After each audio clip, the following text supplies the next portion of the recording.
Salutations, it's Miles back at it again with another update video from Otyugra Media for the first time in over a year, because of which I would like to take pretty much this entire video to explain what we've been up to since then. If you happen to just, I don't know, say follow our YouTube but not know what we've been doing since then, since you haven't seen any videos from us, rest assured we have been working on games and we have been posting stuff online.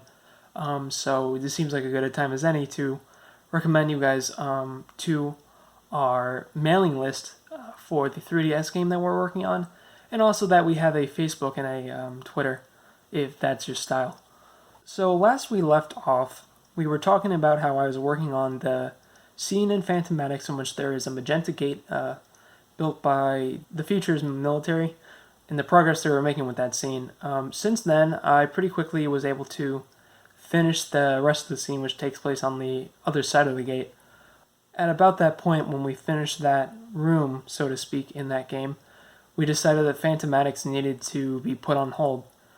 It was a good time to pause and evaluate what we wanted to do, so we decided that we wanted to put that game and any other game that isn't the 3DS game on hold, so that, not that we were really working on anything else, but just to have a clear goal to only work on one game at a time, and also to try to lower our presence on social media. And this was something that we only decided more on as time went by, because we didn't know it at the time, but we were about to change our project for the 3DS to be something other than what it was, which was a card game. It went from that to something else, and then from there to something else again, because we were having trouble deciding on exactly what we wanted our game to really be. We knew at this early point that we had a important responsibility to choose really wisely, because we knew that we didn't have a lot of time, and that became more pressing as we did more research.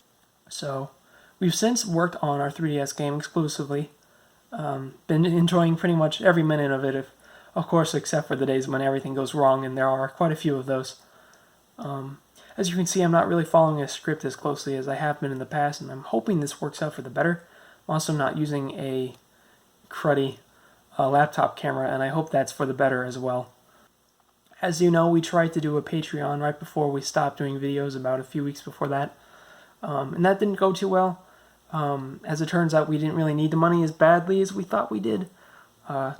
That being said, it's really a shame it didn't work out, because that money could have gone a long way towards allowing us to hire people full-time and speed up development and do things that we can't do, we haven't been able to do since then.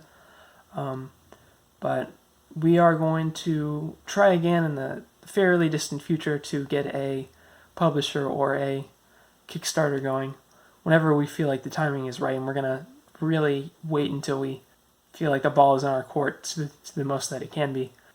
But the game is progressing quite well. We think that it's going to be finished by roughly the last few days of January.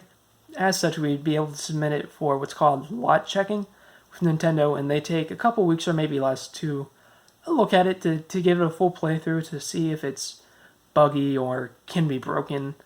Because Nintendo doesn't really care what they put on their platform, just as long as it works correctly and, doesn't like misuse their logos and so forth.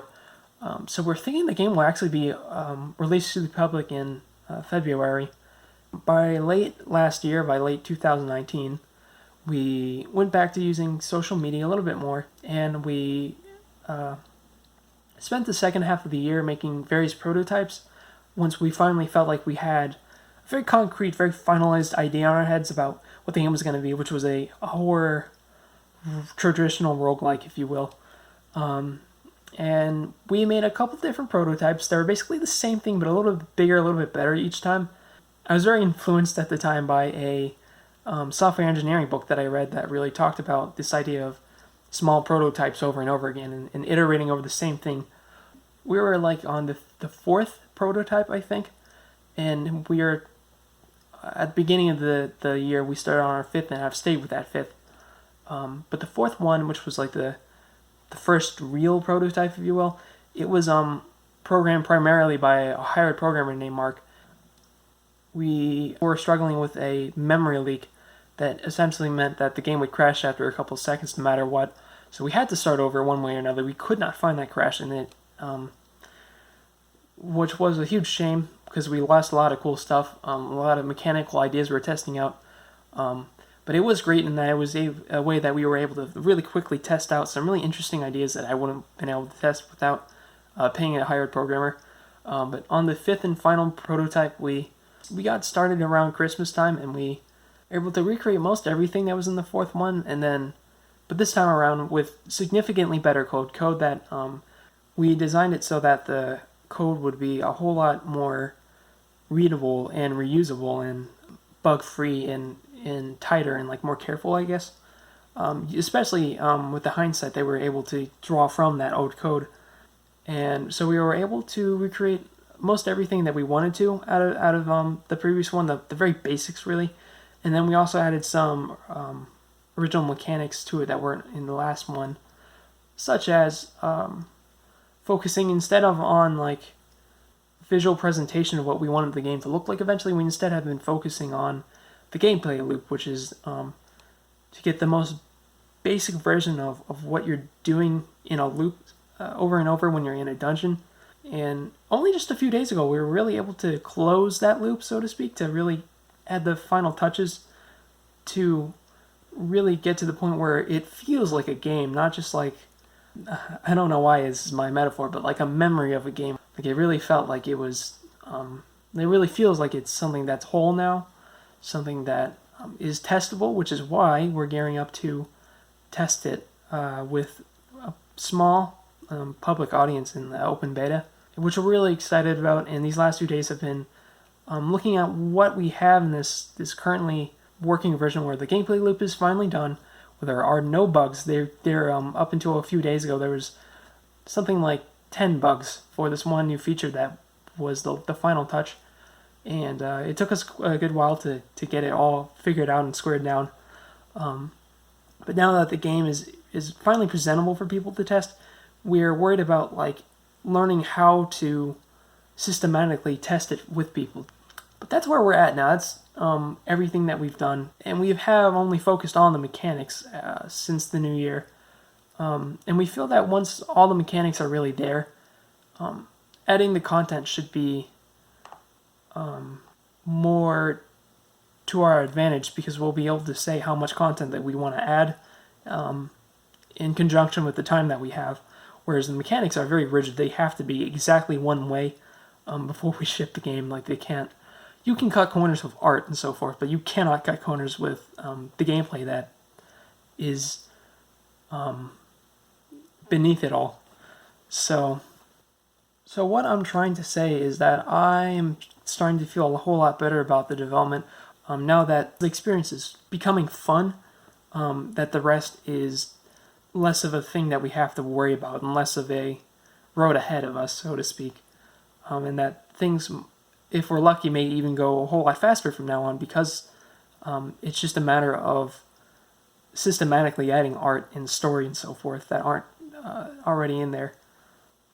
Talking about playtesting and how it's only days away, we're trying to get a wide range of voices about what it is we should be doing in the near future, what should be our priorities, and what you like about it. As we truly, honestly feel like the more communication there is between the future players and us, the better the game's going to be, because we understand each other better, and that's going to require a lot of playtesting so that the game can be as hyper polished as it can be. But before I go, I wanted to also say that I haven't forgotten about our other games, whether it's as old as our game Everlasting Night from 2014, or whether it's something more recent like Phantom Maddox. I just want to say that like you might have like a game that you know us from, and while I do want to maintain that we probably won't be working on those games for a long time, potentially even ever, I do want you to know that we haven't straight up forgotten about it either. So in the meantime, try to forget about it, just so that you can get excited along with us with this 3DS game that's on the way, and Windows game, of course. So thank you for watching. Have a nice day.